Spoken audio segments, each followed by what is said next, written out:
memberikan kesempatan dan juga kepada Bapak Ibu rekan guru PPKN Kota Depok.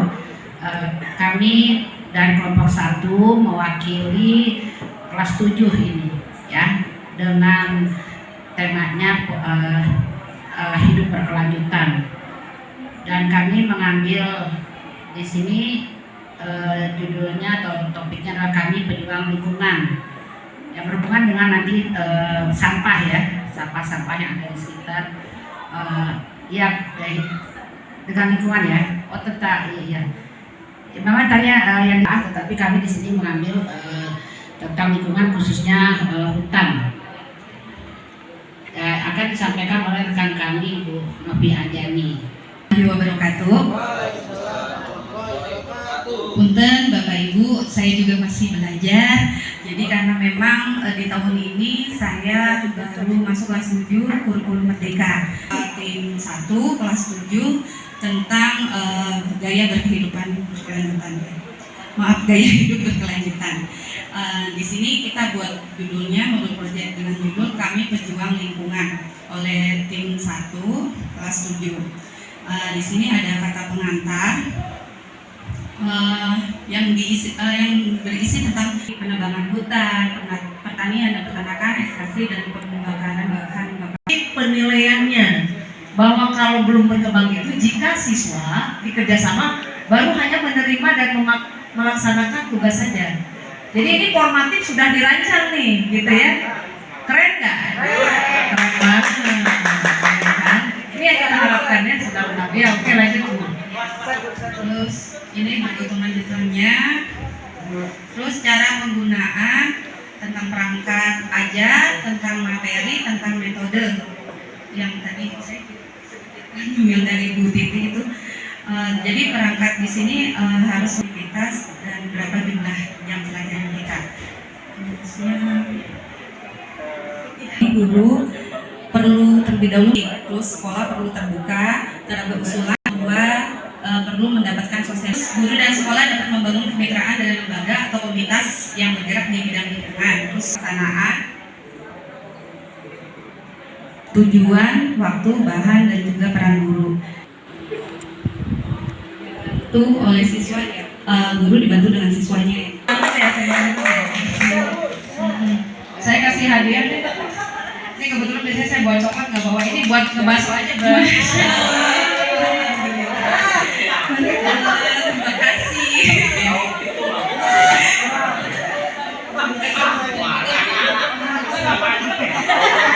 Dapat hadiah ini ya, kelompok apa ya?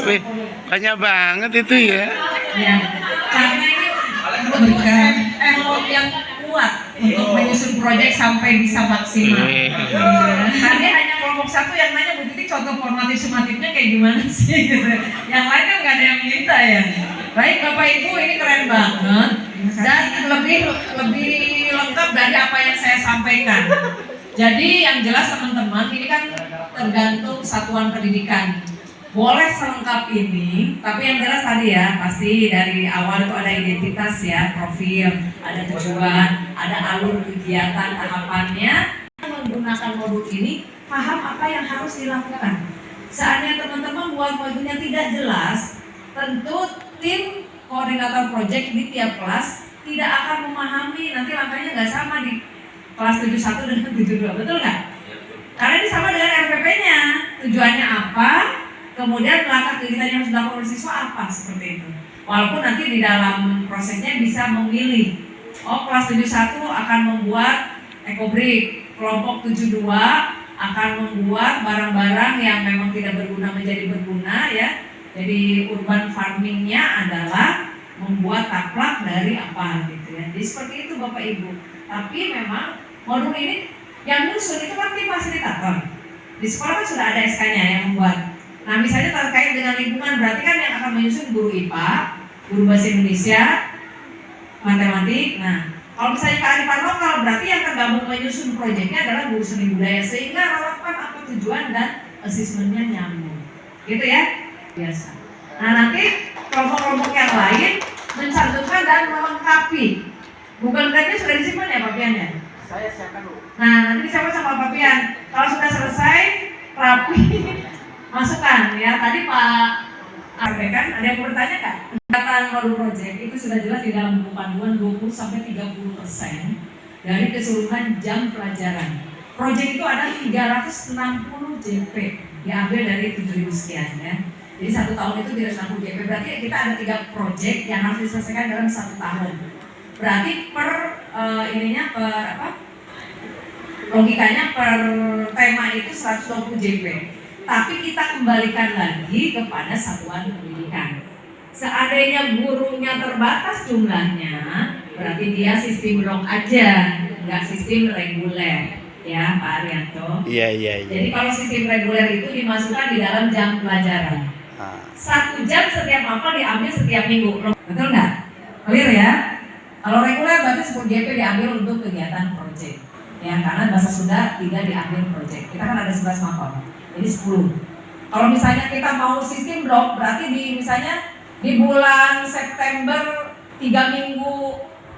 Jadi di minggu ke-5, ke-4, ke-3, ke-2 itu khusus project 3 minggu. Kalau kita hitung 10 JP kali 4 minggu udah 40. 40 kali 3 minggu sudah 120, sudah terpenuhi. Cukup 3 minggu kalau sistem blok. Ya, hanya perlu diingat SDM-nya gurunya nih, bisa nggak gitu ya. Nah gitu, jadi tetap hitungannya seperti itu.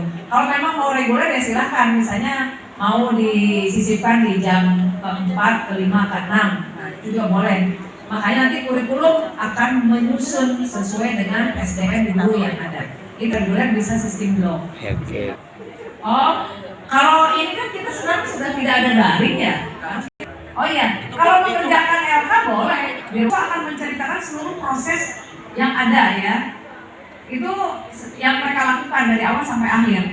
Itu boleh dalam bentuk video, boleh juga dalam bentuk langsung, boleh dalam bentuk tulisan, silahkan. Sekarang sudah berdiferensiasi ya.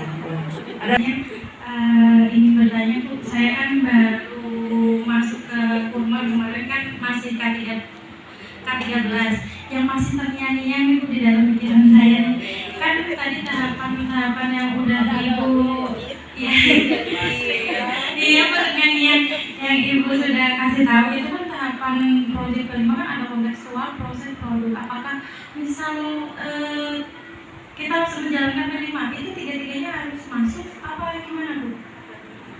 Oh iya. Belum melakukan sebuah kegiatan proyek, mereka kan perlu ada pemahaman, ya kan? Karena harus paham dulu apa yang harus dikerjakan. Makanya harus menemukan dulu. Mereka menemukan atau pengenalan tadi ya awal itu ya. Kalau tadi ini kan ini improvisasi boleh aja sih. Kalau pada saat teknisnya yang jelas awal anak paham dulu, diberikan pemahaman, ide atau bayangkan, kemudian mereka ada aksi, ada refleksi dan evaluasinya. Itu yang penting itu aja. Mau teman-teman istilahnya mau diganti-ganti terserah. Sekarang kan boleh aja. Yang nggak boleh itu yang nggak bikin modul project gitu aja. Bilang boleh Bu Titi variasi. Yang nggak boleh itu mereka yang nggak buat. Jadi seperti itu. Kalau yang tadi itu kan Mulai disuruh. loyal. jadi tadi kan memang sudah dijelaskan bagaimana alurnya seperti itu. Dari mulai pengenalan, terus kemudian kontekstualisasi, jadi antara teori dengan kenyataannya, kemudian di aksi. Nah, ketika di aksi ini kan memang akhirnya anak-anak sebenarnya boleh beragam, gitu. Boleh terdiferensiasi. Kita juga akan membuat rubrik itu saja sih sebenarnya penguatan aja kembali. Itu yang pertama tadi. Yang kedua boleh nggak sih kita ini kan memang tiap sekolah beda-beda. Ada yang awal, ada yang tahap berkembang, ada yang lanjutan mandiri gitu seperti itu. Nah, boleh nggak sih sebenarnya kalau misalnya kita tuh memang kita udah kira-kira ini nanti anak-anaknya bikin produknya seperti ini. Kita membuat skema sehingga mereka juga akan mencoba walaupun sebenarnya mereka akan diberikan pilihan-pilihan lagi seperti itu. Itu aja sih Bu. Terima kasih. Assalamualaikum warahmatullahi wabarakatuh. Implementasi di aksi, saya katakan tadi, ini kan terdiferensiasi. Di aksi itu, menyusun ide, makanya dari mulai menyusun ide, itu anak mau membuat apa Pak? Boleh, sudah berbeda di penyusunan ide juga, di kontekstualisasinya. Karena kan masing-masing siswa akan memiliki ide-ide yang kreatif pasti banyak, ya. Atau misalnya awal itu Pak saya mau buat poster aja dulu, poster bagaimana berbasis lingkungan. Mau saya tempel karena di sekolah ini belum banyak pesan-pesan positif terkait budaya positif membuang sampah dengan baik. Itu boleh Pak. Jadi makanya ide-ide ini yang perlu dituangkan saat dikontekstualisasi, sehingga saat isi apa yang dilakukan berdasarkan temuan dari siswa itu dan bayangkannya, idenya. Justru kan di sini sebenarnya proyek itu adalah bagaimana mengoptimalkan kemampuan siswa dalam melakukan inovasi sebenarnya. Dan juga bagaimana mereka mampu berkolaborasi dan empati dengan orang lain. Kadang-kadang kan dalam diskusi kelompok itu ada yang tentu pengen pendapatnya gitu kan. Tapi kuncinya adalah bagaimana membangun karakter siswa, sebenarnya optimalisasi kompetensi dan pembangunan karakter, intinya itu. Itu kan bukan dengan acara pensi ya, pentas seni. Bayangkan. Hanya modul ini kenapa harus kita susun? Sedang berkembang bahasanya. Jadi capaian anak tuh sampai di mana sih kalau mulai berkembang, sedang berkembang sesuai harapan. Ya angkanya sih boleh bebas ya Pak ya, silakan guru-guru dan inovasi. Itu ya Pak Diki? Ya. Sekolah gitu. Makanya kebanyakan saya lihat di P5 khususnya di SMP 6 ya saya. Pasti konsepnya akan hasilnya produk gitu loh. Akan hasilnya produk gitu. Tapi tadi Ibu udah bilang sih tidak wajib produk gitu. Tapi kebanyakan seperti itu ya. Maksudnya saya minta penjelasannya gitu. Baik tuh ya, di pendidikan formatif maupun sumatifnya. Prosesnya. Makanya di sumatifnya pun terakhir adalah anak akan mempresentasikan proses awal sampai akhir. Ternyata ada gagalnya di mana sih? Ini kan perlu ada refleksi. Kan makanya ada refleksi dan tindak lanjut. Oh ternyata buat jamurnya ini nggak berhasil. Berarti nanti ada program pengayaan pengembangannya seperti apa. Mungkin di kelas 8 diulang lagi. Cuma nanti dikemas akan lebih bagus lagi apa. Rekayasa teknologi juga bisa berkembang. Kelas 7 rekayasa teknologi menyusun cerpen misalnya menggunakan aplikasi. Nanti pas kelas 8 itu rekayasa teknologi tadinya sama temannya, tapi topiknya berbeda. Di situ adalah menyusun komik gitu. Seperti itu. Boleh dengan tema yang sama, tapi ada pengembangan kalau kelas 8. Berarti 3 tahun. Oh, itu enggak harus gitu ya. Karena ini menunjang intrakurikuler, kokurikuler. Artinya internalisasi nilai yang kita berikan kepada anak itu menjadi nomor 1. Produk adalah nilai plusnya aja. Jadi kalau kemarin kan orang harus ada produk dalam bentuk tarian. Anak menghasilkan ide cemerlang itu sudah produk Pak. Mereka menyusun laporan, hasil dari proyek itu adalah produk. Kayak ini aja kita dalam pembelajaran. Produk itu bukan berupa barang aja teman-teman. Anak menyusun laporan, anak menyusun clipping adalah produk. Ya, itu ya teman-teman ya. Sukses semuanya, semangat. Saya pinteringnya guru Maluku, guru Kabupaten Bogor gitu ya. Pada saat saya menjadi fasilitator guru penggerak, makanya akhirnya saya berpindah menjadi fasilitator sekolah penggerak. Cita-cita saya akan mendampingi sekolah penggerak yang ada di Kota Depok. Asik. Ternyata takdir juga mengatakan berbeda lagi. Saya akhirnya memegangnya Kota Bogor. Depok hanya mengusung SMP Bina Insan Kamil. Sisanya Kota Bogor yang saya pegang.